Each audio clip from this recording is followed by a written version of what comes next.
Yes, sir. Welcome in everyone to a scorcher of a Monday, July 3rd, 2024, episode 284 of the Dream Wager. As always, I'm your host, D-Rock, and joining me is my partner in crime, our NBA guru, Elvis Acosta. How you doing today, kid?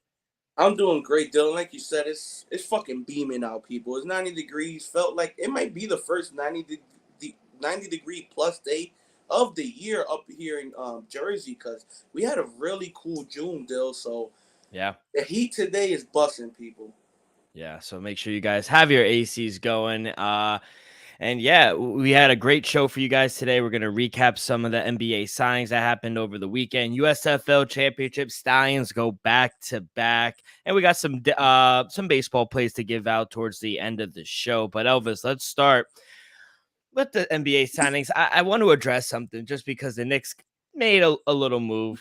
They traded Obi Toppin to the Pacers for future second round picks. Off the top, I don't like it. I actually thought he was getting better, and he allowed us to go, especially on the second unit, go a little small, and he'd be like kind of the big presence on the floor. But I don't know. I really like the way the Knicks were finally building through the draft, and I feel like if Tibbs was able to find him like more ways to play him, we could have got more out of him if that's the route you kind of wanted to go. But I'm a fan of Obi Toppin. I thought he was getting better, but I do wish him the best in Indiana, but man, I feel for the kid. He was crying. He's from New York, gets drafted to his home team, and then kind of trade him for some 2 future round picks. I don't necessarily like it, but what do you think about the trade? Dill, to be honest, I think I understand why they made the move, just because, like you said, he doesn't get the playing time he deserves, and I think we both agree that Obi Toppin is turning himself into a good NBA player who deserves possibly, great rotation minutes, if not starter minutes, still. And I think the main reason the Knicks traded him is because y'all are more committed to Julius Randle than you are Obi Toppin, and Yeah. they're basically the same size. They basically play the same position, a point forward, and front office probably looked at it like, who is more value, not just today but the next 5 years, because you're gonna have to pay Obi Toppin. If Dylan Brooks got 20 mil, Obi Toppin is gonna get somewhere around that, So the way I look at it, front office was like, well, what's the point of paying Obi 15 to $20 million a year, where we could just pay Randall X amount of dollars and not have to pay both? So to me, it makes sense, just because we both know under Tibbs' offense and with the way that team's constructed right now, he's not going to be playing more than 20-25 minutes a night. Yeah, And in unfortunately. Indiana, he might be a starter, possibly a sixth man. Yeah, 100%. So he's definitely going to play more. I don't question that at all. But if that's the way you wanted to go and trade him, you got to find ways to play him, because I felt like you could get more, not fucking 2 future second round picks. At least Yeah. get Yeah, something. what I saw in the first round is, and a little bit in the Miami series, I thought OG Toppin took the next step. I'm not saying he's going to be an all-star. All I'm saying is he's living up to the top 10 lottery pick he was selected to. Yeah, He was there's potential there. yeah. Yeah, and I he like what plays defense. he's 6'8", 6'9". We already know he could jump out the gym. And if he could just shoot somewhere above 30%, 33, 34%, he's gonna make a lot of money and play a lot of minutes. Yeah, the Knicks weren't done there. They signed Dante DiVincenzo, 4 years, Great $50 million sign. contract. He's getting the Villanova Wildcats back together. I love it. Now we just need your guy, Mikal Bridges. But other than that, I like the move. I think he's going to do well in the second unit. But you're right. I think the Knicks are basically sending a message that they're going to stick with Julius Randle. Whether I agree with it or not, that's the reality of the situation. But I do like the move for getting DiVincenzo. Hopefully we're not done, but you like that move? Dude, I think it's a great signing. I think Vincenzo was one of the best underrated, small forward shooting guard free agents out there. I think the fact that you got him for less than 60 million is great value. Remember, Dill, this guy just came off being on the Bucks. I know he was hurt, championship team, and then the Warriors championship team. So he knows what he has to go on to make a deep playoff run. So the fact that he was in the locker room with these great players in the NBA, and he could bring some of that to the Knicks and probably rub off some of the things he learned or heard from those teams onto the young bulls on the New York Knicks. So I like the signing deal. I think he was one of the best low key signings of 2023. And he also won in Villanova, so he's a winner everywhere he goes as well. But also other key winners. I mean, we could go on and on about it, but Clips re-signed Westbrook 2 years, 7.8. You mentioned Dylan Brooks. He went to Houston 4 years, $80 million. Brooke Lopez, we figured he wind up going, and I thought he got a deal. Apparently, he did. He did Houston dirty. He verbally said, "Hey, I'm going to do that." They started to clear some room up, and then went right back to Milwaukee and got a little more money. You think that's a little by Brooke? Still, I would never say the player did anything dirty when these teams are allowed to sign you and then cut you the next day. No ifs, ands, or buts. So why would I feel bad for an owner or team or management that feels some type of way that a player did what he could do, sign with any team he wants? Was he a restricted free agent though, or he was an unrestricted free agent? Unrestricted free agent, so he could do whatever he wants. I don't think any player is legally signed to a team yet. They just all have commitments. Yeah, I don't think you could start until like the next week or something. But yeah, there's all verbal. It could go Yeah. through. But yeah, people just calling Brooke a little rat for that. I mean, they would do it to you in a second anyway. He ain't do nothing, man. All these Yeah. owners be cutting players, be doing players wrong just because they don't want to play game. Think about it, though. The Clippers waived Eric Gordon, that was about Yeah. to schedule to make $21 million, and they cut him just because they didn't want to pay him $21.5 million. Yeah. I No know. other reason. Simply that. So I'm never gonna feel bad. I hope every NBA player is jerk some type of team every year.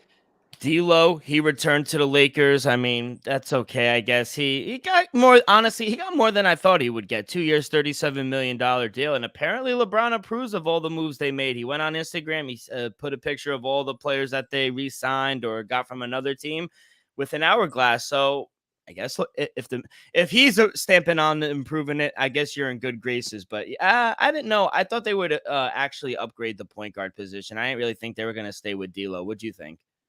Still, I seen it, like, social media wise, and a lot of people are like, "Oh, Lakers made such great moves." Like, don't get me wrong. Did they make good moves? Did they sign all the players they needed to sign? Absolutely, but I'm not. I'm not You're sure. not there. I'm not sure if they got like X amount of better. So I like the team from last year. I think they're still a contender. So my opinion is I like what they did, but it didn't move the needle for me. So in my opinion, the only reason the Lakers look a little better is because Denver got a little worse by losing Bruce Brown. So, and another thing, real quick, though, I think the Suns came out the best. I didn't expect them to sign Eric Gordon. Some of these role players they were able to sign, the Suns made some great moves for the little money they had. I didn't expect Eric Gordon to sign a 2-year deal for the live. I think what $8-10 million. I didn't Yeah. expect that. So I'll read you off the people. Lakers, Austin Reeves, 4 years, 56. Rai Hachimura, D'Angelo Russell, Gabe Vincent, Turin Prince, Cam Yeah. Reddish, and Jackson Hayes. All 2-3 year deals. And then the Suns, Eric Gordon, 2 years, 6.5. That's a steal, I think, for getting Eric That's the Gordon. big deal. Hey, to be honest, Clippers with Russell Westbrook is the fact that you got somebody that's going to average near triple double, a guaranteed double double, and play about 75 plus games for $4 million. To me, that was a steal. And then I think also, getting we'll stay in California. The Sacramento Kings, Demonis was a bonus, 5 years, 217 million, and I think he got a discount, to be honest. The numbers he was putting up, triple doubles. I mean, I know they didn't really advance past the first round, but Sabonis got paid as well. What are your thoughts there? I mean, they signed a lot of people as well. They got Trey Lyles back. They got Harrison Barnes. They got the European MVP of the league. So they made some moves as well. To me, Dill, I'm gonna come off as a little a little Hater. sour. I would say honestly, I'm a realist. I'm gonna say hater. I'm not gonna deny what he did in the regular season. Like you said, he was a double double machine. I'm not denying that. But what I saw in the first round against the Golden State Warriors was a little head scratch because I seen them get bullied and dominated from Draymond Green. Not everybody was Draymond Green. Sabonis averaged, like you said, in the double-double in the regular season. My man couldn't put up 8 points in the first round. He averaged like 6 points, 10 rebounds, though. That's not enough. We needed those 16 and 20 rebound marks, though. So I didn't like the fact how the Warriors was just set in tone, like just leave him wide open near the free throw line. And then he wouldn't take the shot, and then he would just find somebody to pass the ball to. To me, that's not efficient offense. If you're wide open from 10 to 15 feet and you're not confident enough to keep making that shot, you don't deserve $217 million, in my opinion. So that's my only thing. Will he average a double-double for the next 4 or 5 seasons? Probably so. All I'm saying is to me, it's concerning that you're going to give somebody 5 years, $217 million, who just got bitched by a much smaller defender in Draymond Green. Draymond Green is an all-time Hall of Famer, but I'm going to need you to give me more than 6 points a game in the first round. You're right. It was very eye-opening. He did get exposed in the playoffs, especially. I mean, I wouldn't say Draymond's smaller than him. Draymond's a big boy, but you're right. There's no way he should get. He's smaller than him.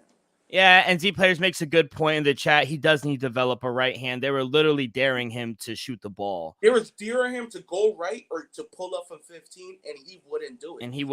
He would pass it up. He has the fake dribble off. He sets the screen, and then he drives, and then he tries to lay it up with his left. If you force him to go right, he's going to pass the ball, or you just force him to take a 15-footer. He's going to take one and miss and not take another one for the day. Which I don't get. I seen him make free throws. I don't understand why you can't just make a shot 3 feet to your right. So you're telling me he deserves like Kyrie money, not $217? No, I'm saying he deserves Dillon Brooks, $20 million a year max. Wow. I'm not saying. I think he's better than Dillon Brooks. No, he is still. But all I'm saying is, Dillon Brooks at least gives you 14 points in the playoffs. The last series was very eye-opening against the Lakers, but you're right. Against the Lakers, but we've seen them have good, especially last season. We saw Sabonis in the biggest stage melt. Yeah. At least Dillon Brooks, he like, with all due respect, he poked the bear. Sabonis, he wouldn't do that. He couldn't. At least Dillon tried to at least play mental games. Sabonis didn't even try nothing. No. And you're right. Z Players, the under in the playoffs for Sabonis was just money. But speaking of the Warriors as well, they signed Corey Joseph, nice little point guard, second unit with Chris Paul. He went to college in Santa Clara, so got some familiarity in California. I do like that. 2 other players we'll get to, and then we'll talk about Dame. LaMelo and Anthony Edwards, they both got 5-year extension, rookie max. They're both worth up to $260 million. Now, Anthony Edwards, I think he deserves the money. I think he's earned that. He's the best player on the team. I'm a Cat fan, but he's way better than Cat. LaMelo, let's get to LaMelo. I think he's worth an extension, but the only thing I really see or promise out of LaMelo, he could just pull up from 40. He doesn't have the vision. He doesn't have the IQ. He's a liability on defense as well. He doesn't make the passes Lonzo makes. He doesn't see up there. No, he's not even top 10, top 15, I would argue. Whoa, wait, what? Eye vision in just court, seeing the court assist.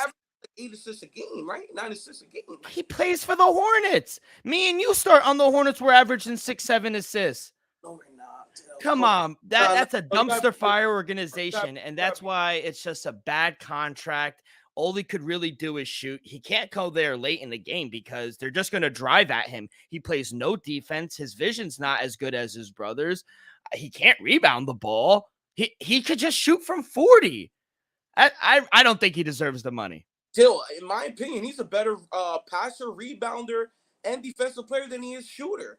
This guy shoots less than 30% from the three-point line. Wait, I don't know what you've seen. Have you seen LaMelo Ball play? Still? Yeah, he ain't it.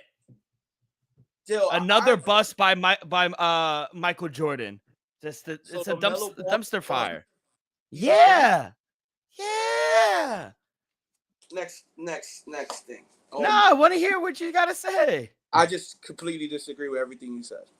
That's all. Okay, so explain. I just explained it to you.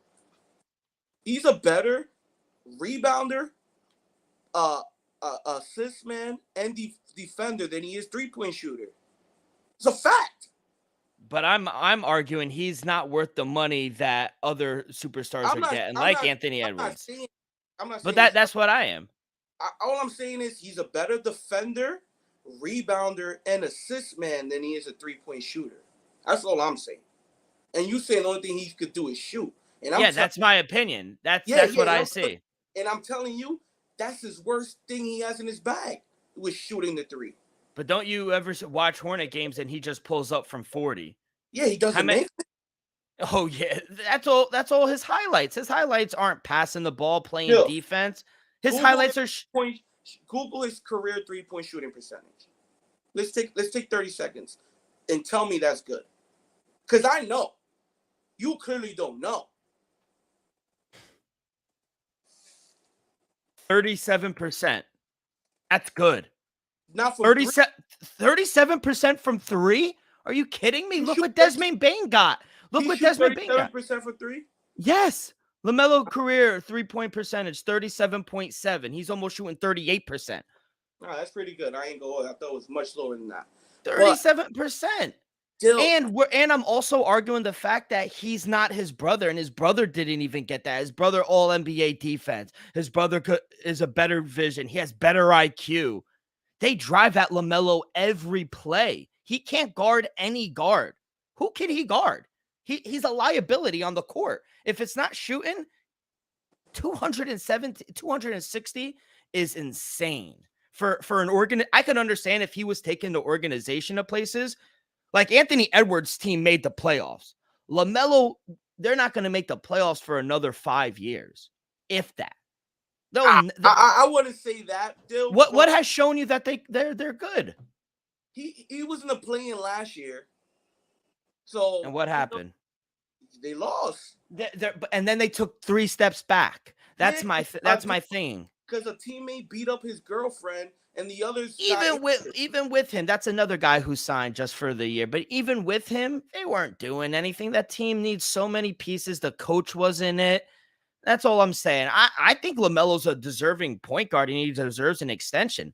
Just not 217 for a guy that has a lot to work on. You're going to give him 217 or 216. I keep saying 17 because I'm thinking of Sabonis, but 260.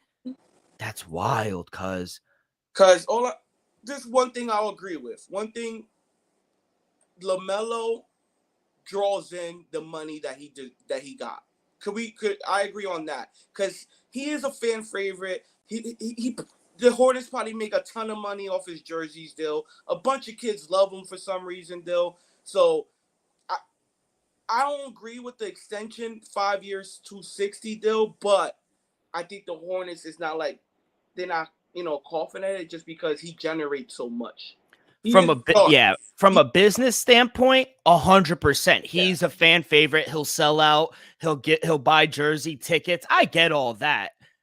But from a organization where if your main objective, which I think every organization should, and they want to win, yes, he's a key piece. And I agree with Z Players. He's saying Brandon Miller will help him. I agree. He'll open up and have a little more shots for LaMelo. But it's still a project. It's not like they're going to be good in 2 years, 3 years. I think they're a long term. I think they can make the playoffs in 2 years. I'll give them a shot, though. I'll give them a shot. Giving LaMelo 260 doesn't help because now you're not going to be able to bring in other players. So we'll see. I agree. I think he deserves the contract. I'm not saying that. I'm just arguing he ain't worth 216. I think he's worth a Dillon Brooks extension. Give him 20. He's worth 25. a little more, though. He's worth a little more. But a little more. Like Kyrie money. He basically got what Jokic and Dame got, and I don't agree with that. Because we just... Yeah, of course. Yeah. I think Halliburton, that's a guy. I like Halliburton. I think he could ascend a team. He has all the pieces. I think that's the guy. But still, somebody, I'm not saying this, but somebody could make the case Halliburton is the same thing because his team ain't going nowhere anytime soon. And some people can make some people, I'm not saying I am, All Yeah. I'm saying is some people can make the case that LaMelo Ball is more valuable now than Tyrese Halliburton. I think I like Tyrese Halliburton a little more, but LaMelo's ceiling is higher if he improves his, around the edges. Because Tyrese Halliburton is just a solid NBA player. But we both know Tyrese Halliburton is not going to average 30 points. LaMelo has the potential to give you 30 and 10. See, that's my thing. I actually think it's the opposite. I think there's more potential with Halliburton because if he develops a shot, like you said, he can't give you 30, but he'll give you 11, 10, and 10. But my thing is if he develops a shot and gives you 20, 25, oh my God, he might be unguardable too. Yeah, but still, we could say that about LaMelo Ball just because he is 6'9", 6'8", got the wingspan, he got the dribble ability. Deal, I But understand. my He's issue not with gonna LaMelo is that he has the size. I'm not arguing that. He just doesn't want to go down there. Whereas Halliburton will go down and get a board. no, no, no. He'll get it. But maybe that turns around. Maybe he's like, yo, they paying me this money. Now I gotta really show out. Maybe I hope. that. Yeah. I hope. And honestly, I'm talking all this shit about the Hornets, but I honestly hope they do turn it around, and because I think they will be better for basketball if they're actually relevant. And I really hope, to be honest, that he has to show out for his brother because I told you, LiAngelo never making the league again. Lonzo, he not playing, so he's the only one. So I really hope he does well. And yeah, so enough about him. But yeah, so him, LaMelo, Halliburton, and Desmond Bane, they're three of the players that in the class got all max extensions, which I think they're all deservingly so. And so now Anthony Edwards, so that's 4. So overall, I thought it was a great weekend of signings. And now let's issue the bug in the room. Dame requested a trade. It's kind of shocking. The guy that said that, you're not taking the easy way, you're taking the hard way. Now he's requesting it out. It's just funny to me, but I don't know. The more and more I think about it, he's obviously made it clear that he wants to go to Miami. I just don't think if I was sitting at the side of Portland, I wouldn't even entertain Miami. They can't give me the best package. I'm sitting there like, I don't want fucking Duncan Robinson and Tyler Hero. Like, I'm just going to be back. Or to be honest, and no offense, and I want to hear your rebuttal, like even the Nets, like I'm going to be at a point where I was with Dallas 4 or 5 years ago. Not Dallas, excuse me, Portland, when they made that little run, because Brooklyn is a playoff team and so is Miami. So I feel like even if those two destinations happen, or that's what he wants, that doesn't give him the best chance of winning. And it doesn't help Portland get the best back. So from the Portland standpoint, I'm sitting there like, I'll drag this on. Like, hey, listen, I understand you want to be traded, but we haven't gotten the best offer, something we need back, because no matter what, I don't think they're going to win this trade. They're never going to get pure value.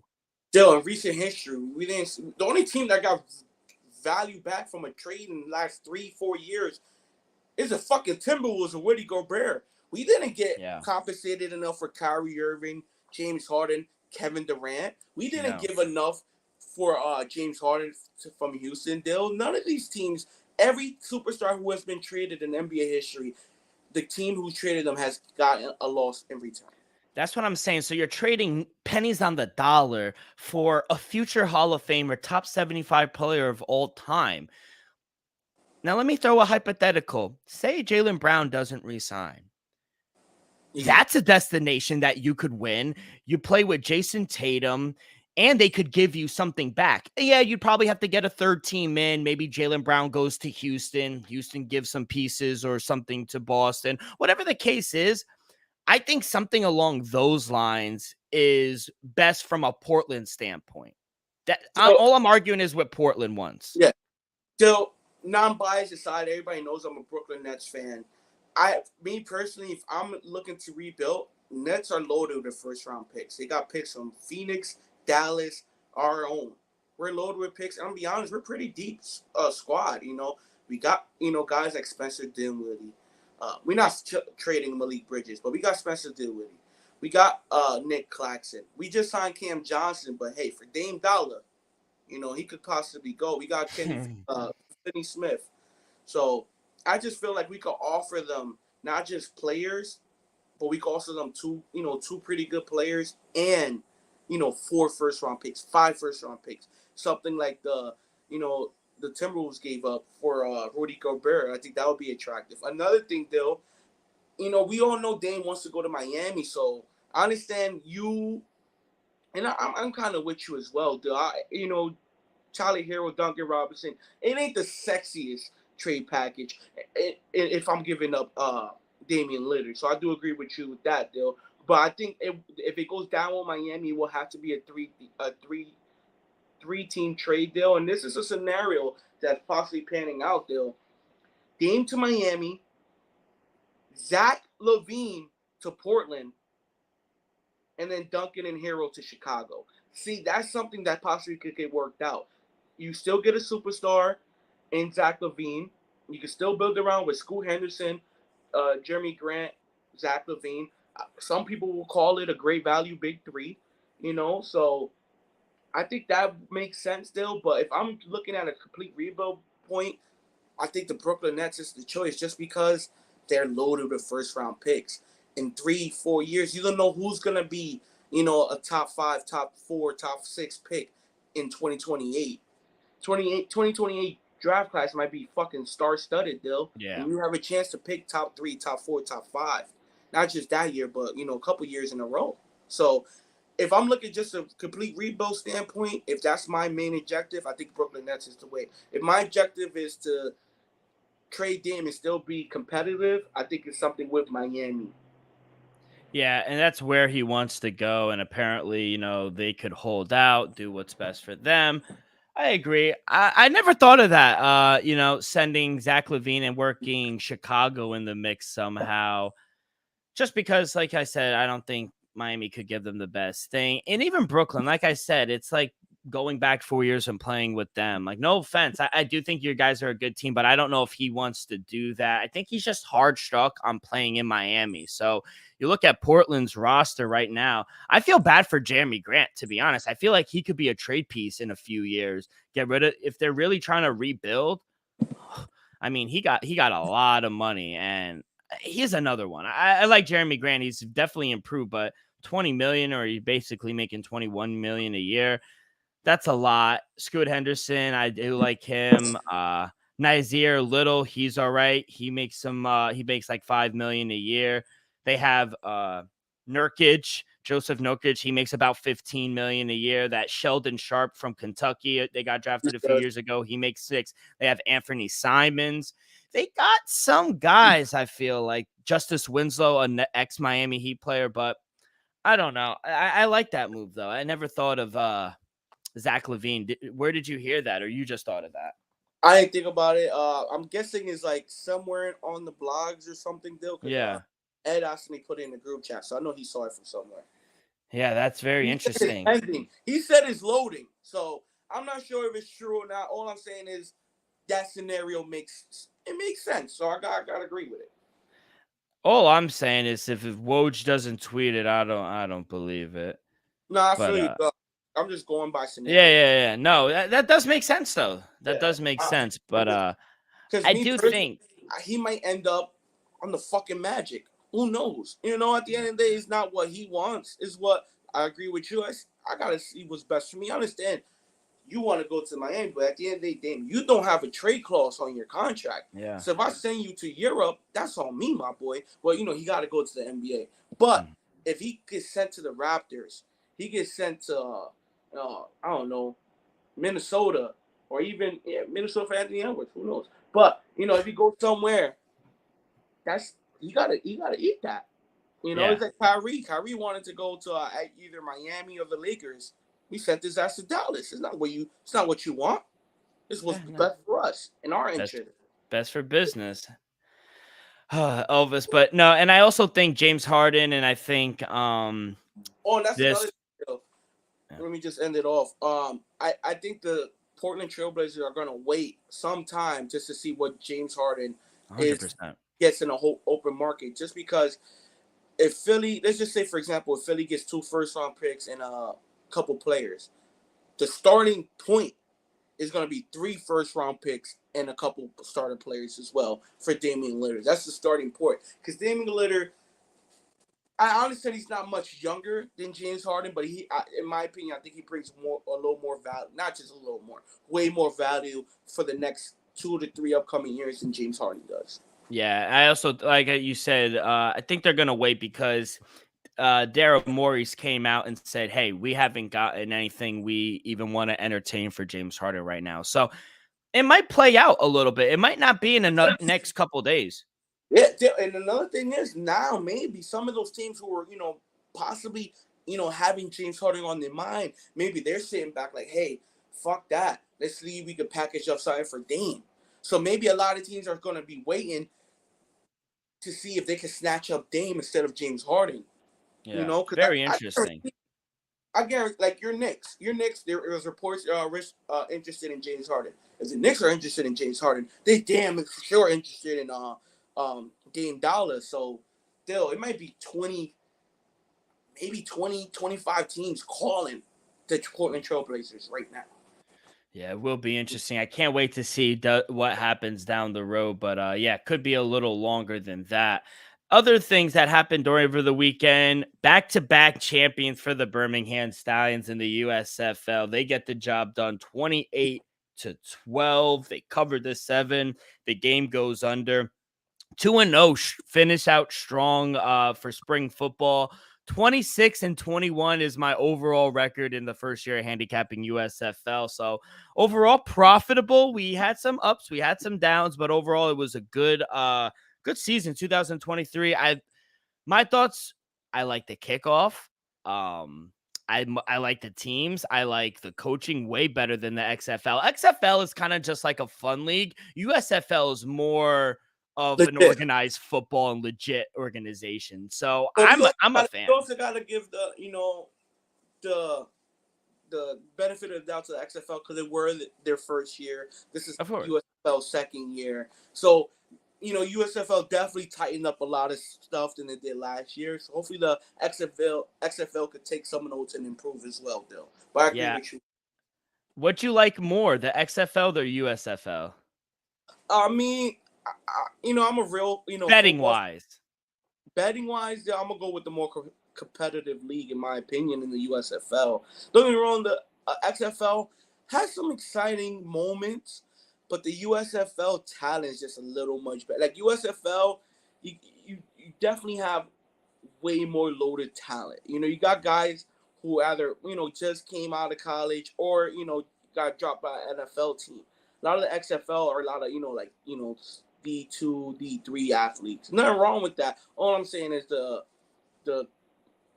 talent on the field is just slightly better in the USFL. No disrespect to the XFL. Yeah, and there's about 40, 45 guys get called up or have invited to minicamp for the XFL. I expect a lot more. I think the talent is better. Like the guy Alex Magoo, CJ like those guys could actually get legitimate calls and playing time.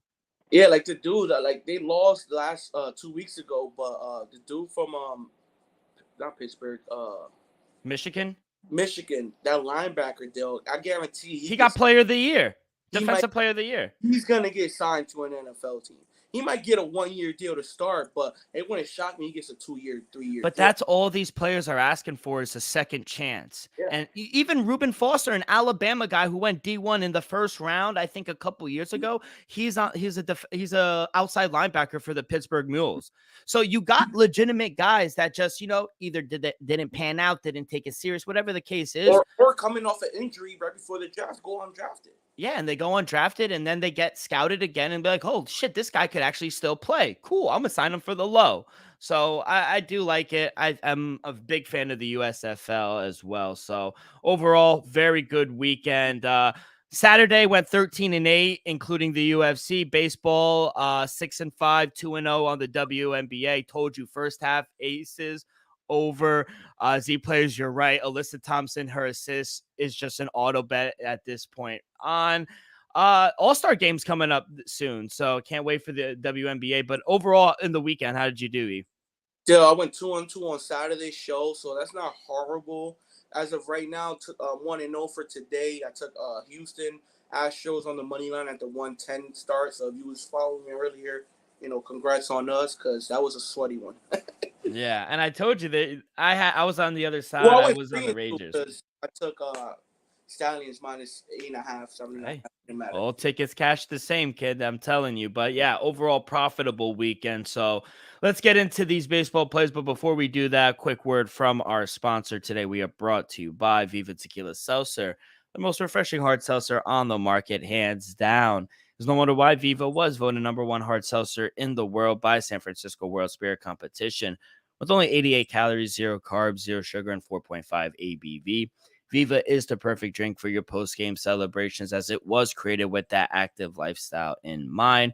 We flavor tequila seltzer because flavor is the spice of life, and we like our drinks with just a kick, just like how we like our lives, whether it's Huckleberry playing around a golf with the boys or an elderberry after a Saturday morning workout. It doesn't matter. Our favorites pair perfectly with that Artisanal Blanco tequila for that subtle but refreshing drink. Our belief here at the Dream Wager and at Viva is to live long, live well, and live it up.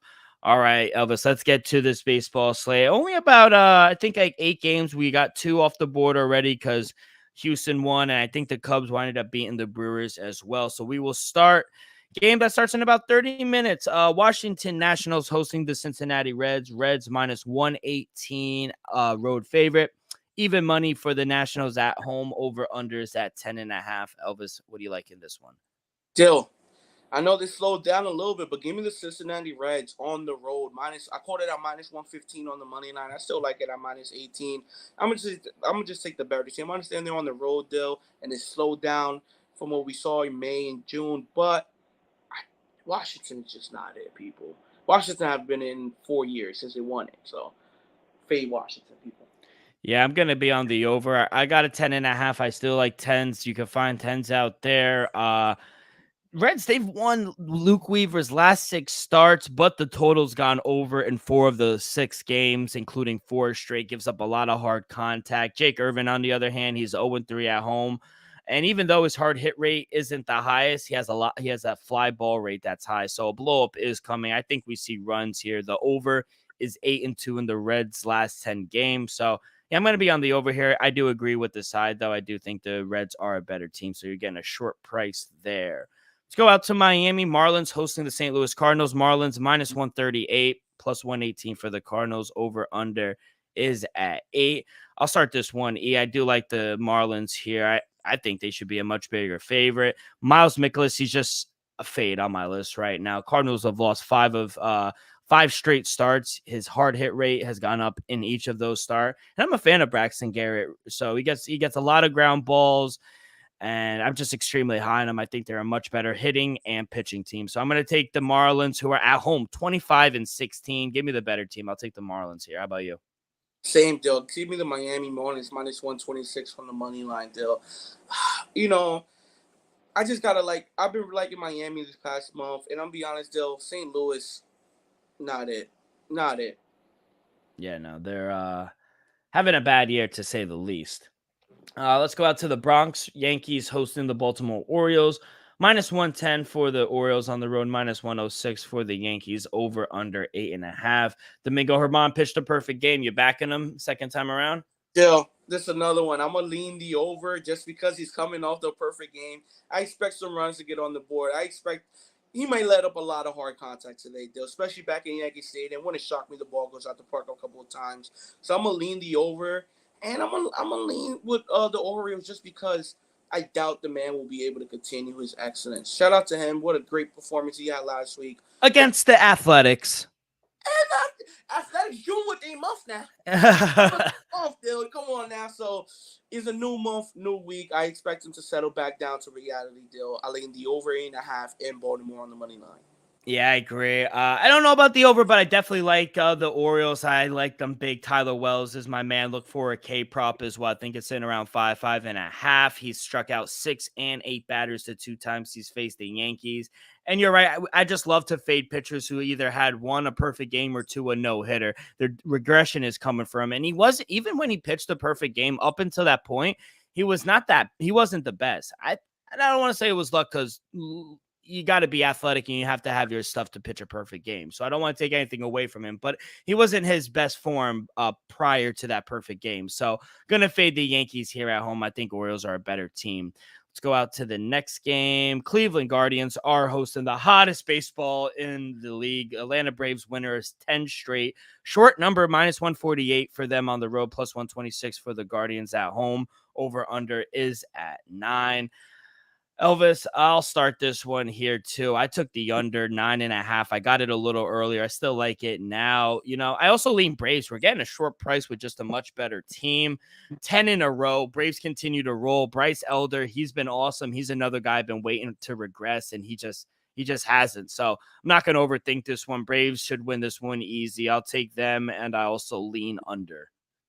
Dude, I'm with you. I ended up taking the Braves -150 on the money line. Dude, I'm surprised they're not heavily favored by a little more. Dude. To me, it should have been closer to $2. Like you said, winners of 10 straight. Got to sprinkle something on the run line as well at +106. People, they're just the hottest team in the majors, and I'm -150. Good luck. Yeah. Let's go out to Minnesota. I'll be there in 2 weeks. Minnesota Twins hosting the Kansas City Royals. Over $2 favorite for the Twins. You want to take them on the run line, -108. On the other side, Kansas City +194 on the money line. +1.5 is at -111. Over under at 8.5. I'll start here with you. What do you like here? Dill, this is another matchup where I just don't know. I like Minnesota, so let's just start there. But I'm not gonna take them on the run line. I understand they're facing Kansas City, and they're just not it. But I just don't trust Minnesota enough to lay on the run line, Dill. So if anything, I'll lean the under 9, just because I expect much runs from either side. Yeah, I agree. Maybe you want to throw. I'm not advocating. I never really do. I hate them myself, but I know a lot of people like them. You want to do a parlay, put the Braves and the Twins in. You get a +138 price. It's a little plus money. I kind of like that, but kind of like the under as well. I mean, you can't lay over $2 with the Twins. They should win, and Joe Ryan is the much better pitcher, but Austin Cox, yeah. I wouldn't advise nobody to put $225 down to win 100. Yeah. Because long term, it's not effective. You're never gonna, even if you're up like 28 wins to 20, you're not going to be profitable because you're putting down too much to get only $100 back. But yeah, you're right. Good call on that. I would never advise someone to lay over $2 unless it's like a lock, or I shouldn't even use that word, or like UFC. That's kind of like a sport you could lay a little more money. But for baseball, I don't think it's profitable long term. So let's go out to San Diego in 3 games left. Padres hosting the Angels. Padres almost a $2 favorite with Blake Snell on the mound. Over under is at 8. You like another scenario where we're almost going to lay $2. I know Blake Snell's been good, but Blake's been good, but I don't think he's been that good, Dill. I'm gonna be honest. I would say this is my dog of the day, but I already hit on Houston money line as the dog of the day, Dill. So you know what I'm gonna do? Give me the Anaheim Angels. Give me the Anaheim Angels on the run line, Dill. +1.5 at -125, Dill. It wouldn't shock me they win this game, honestly. Ohtani's been a fucking raking, 31 home runs to lead the majors. Wouldn't shock me. It's another one. Mike Trout needs to wake up just a little bit. He had a home run yesterday. Yeah, I know, Dill, but he needs to be more consistent. If he was the Mike Trout of 2016, this team will have 60 wins right now. I think he gets overshadowed by Ohtani. I really do. It's not he's getting overshadowed. This man has 12 home runs this year. That's Dill, you understand, 5 years ago, we was talking about this dude as one of the greatest MLB players of all time. He still might be. No, I'm not. I'm just saying, Dill, if we're going to have the conversation saying that you're one of the greatest of all time, I don't want 12 home runs at the All-Star break. He has 18 home runs, 43 RBIs, and he's hitting 260. OPS is 900 or 859. It's not typical. Batting average was like 285, 290. I'll be like, okay, now he's getting overshadowed. But 260 ain't it. It's good for anybody not Mike Trout. Mike Trout needs to be around 300, Dill. Especially now, with Ohtani's giving all that power, he needs to be more of a contact hitter and getting on base. Compared to Shohei Ohtani, who, oh my God, who is I hate this shit sometimes, and Oh, the ads pop up, the right? ads pop Bro, up, trust me, bro. I don't understand that. It seems like these people can't make money without these fucking ads. So he is hit. Oh my god, yeah. So he has 31 home runs, 68 RBIs, and he's hitting 307. His slugging is 670. His OPS is 1,000. Because he You, literally you see, doubled the them up. gap is so crazy. Because he doubled them up. He shouldn't be doubled up. But that's how I think we're witnessing just something we've never seen in our lives and we'll No, never see again. I'm disagreeing with that, Dill. But we saw Shohei Ohtani have an historic season last year. But who he was talking about? Aaron Judge. You know, Yeah. all I'm saying is, Dill, he can't be up here and you're down here, bro. You're up here. Yeah, you're not far removed from Shohei. You're not, like, talent wise. You're not. You're still arguably one of the greatest players of all time. Yeah. But batting 260 ain't gonna cut it now. Yeah, they are struggling a little bit, but as for the game, the Padres, they kind of feel like the Mets of the West Coast. All No, this money Hill, I invested. took the Padres to win the World Series, Joe. I'm off it. Oh yeah. Trust me, I took the Mets to win the East to the NL. You took the Cardinals to take it. No, I took the Mets. I took the Mets to win the NL. The whole NL? Oh no, you took the Cardinals to win the division. Win the division, yeah. But I didn't know the San Diego Padres were going to be this bad, like the Mets. They just find ways to lose. They could be pitching. Like Blake Snell could probably go out there tonight, have 10 strikeouts, and they score 1 run. You're not going to win like that in the major leagues. Even the bad teams could score 2 runs off of you, And when they hit, they can't pitch. So they remind me of the Mets. So it's a total stay away game for me. Long-winded, it's a stay away game for me. So I'm not going to lay $2 with them, even how good Blake Snell has been pitching. So 2 games left.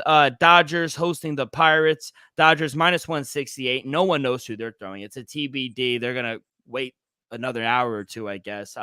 Mitch Keller's going for the Pirates plus 142 over under 8.5. Kind of hard to gauge, but I can't back the Dodgers here. What about you? It's Musgrove on the mound, Dill. Musgrove. Joe Musgrove. Doesn't Joe Musgrove play for the Padres? Oh, I don't know. I just see the last name Grove. Grove. It's Michael Grove. Yeah.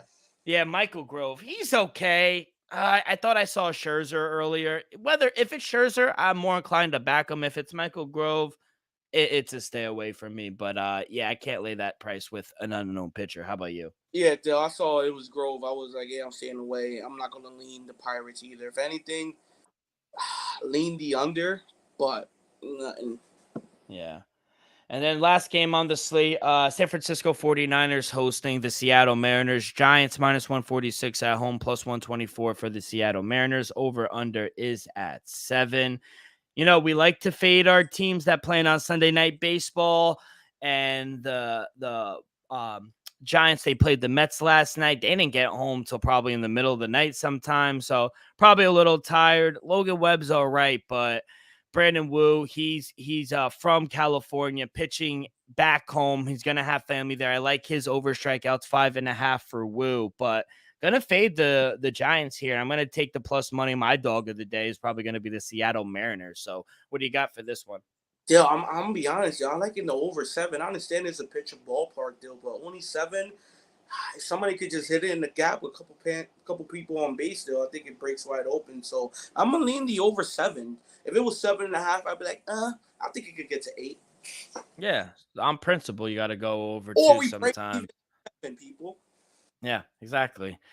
Elvis, that's going to do it. By the way, 4th of July is tomorrow, so everyone enjoy your day off. Drink responsibly if you're going out tonight, whatever the case may be. But Joey Chestnut, he has to be a top 5 athlete of all time. To put 70 fucking hot dogs in your mouth in 5 minutes, you have to be up there in the Mount Rushmore of athletes.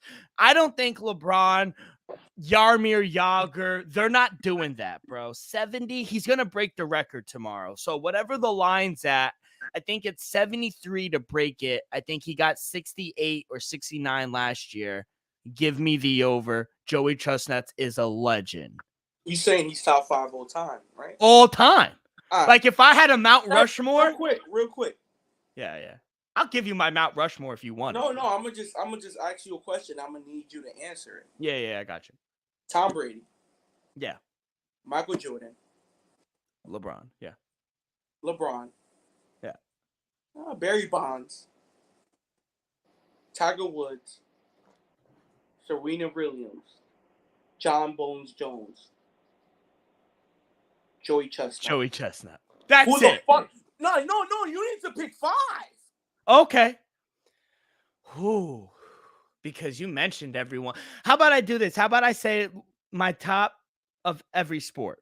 No. You said So 5. Yeah. So 5. Tiger Woods, Tom Brady, LeBron, Lance Armstrong, and Joey Chestnut. Yo, end the fucking show, bro.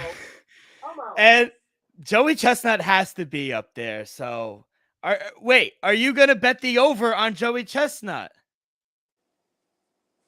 He walked. Oh man. Well, that's gonna do it for this Monday edition of the Dream Wager. On behalf of Viva, on behalf of myself, Elvis, we'll see you guys in a few days. So follow along our social media, Twitter and Instagram at the Dream Wager. You guys can find all of our episodes wherever you get your podcasts, Apple Podcasts, Spotify, Stitcher. We're on YouTube every Monday and Saturday. YouTube.com/the Dream Wager. Subscribe, rate, review, all that good stuff really helps the show grow tremendously. So be a friend. Tell a friend. Everyone have a great few days. Happy 4th of July. Good luck on your wagers, and we'll see you guys down the road. Peace.